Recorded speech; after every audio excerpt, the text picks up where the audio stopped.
So then they have a second meeting with a larger group of House leadership folks, and that is the meeting that is underway now. Then after that, they're going to go over to the other side of Capitol Hill, not inside the Capitol building itself, but to offices that are on that side of the Hill, where they will sit down with the National Republican Senate Committee to speak with some of the senators. And among those senators will be South Dakota Senator Sen Thune, who is chairman of the Senate Republican Conference, and he will meet with Mr. Trump today as well. Senator Thune, good morning to you. Lots of excitement there, huh?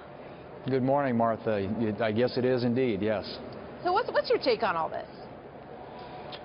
Well, look, this is an opportunity for many of us to get acquainted with Donald Trump for the very first time. I mean, I think most members of the Senate, and for that matter, probably the House of Representatives, don't know him. And so this is sort of an introduction to him.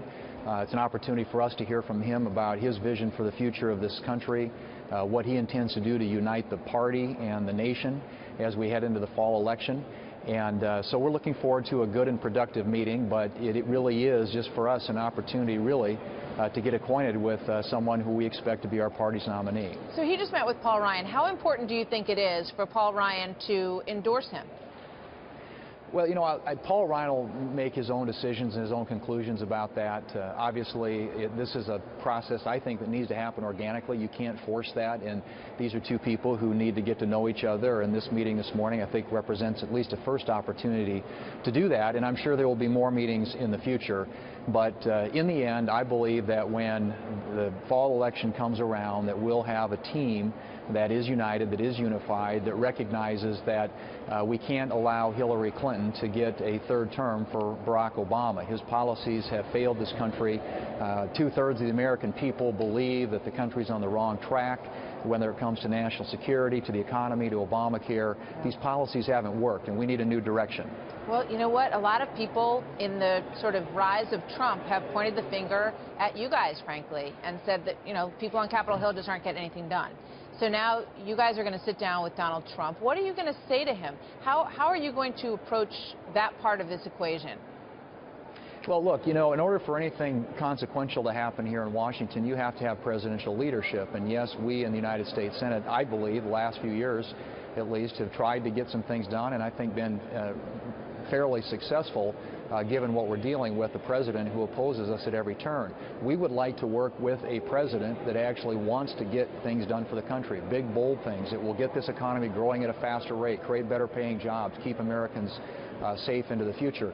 Those are the types of things that we want to find common ground with Donald Trump on, and I'm hopeful that this meeting today will again represent a first opportunity for at least him to convey to us what his vision is, and for us to give him a better understanding of what we need to do to hang on to our majority in the Senate and to change the direction of the country. Here's Newt Gingrich talking about all this. Let's listen to that and get your thoughts.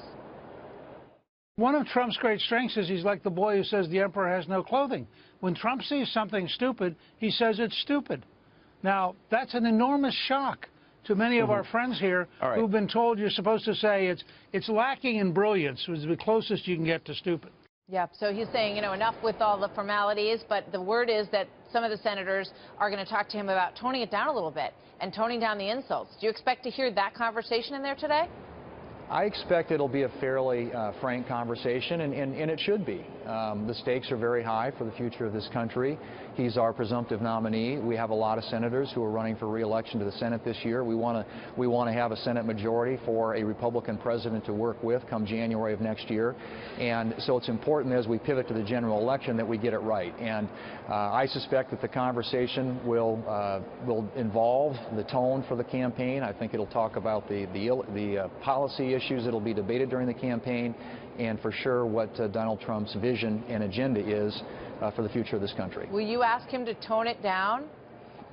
Well, I don't know that we'll see in the discussion, Martha. I'm someone like many who would love to see him tone it down. I think both in terms of what he says and how he says it. Sometimes there are ways that I think that can be communicated that is more winsome to more people across this country. And I think in a general election context, that will have to be the case. I think that he is someone who is a smart guy. He understands what's at stake, and he knows as he gets ready now to run a general election campaign this fall, that he's got to appeal to all voters across this country, and I expect that we'll hear that from him today. All right. Look forward to talking with you afterwards and seeing what you think. Thank you very much, Senator. Thanks, Martha.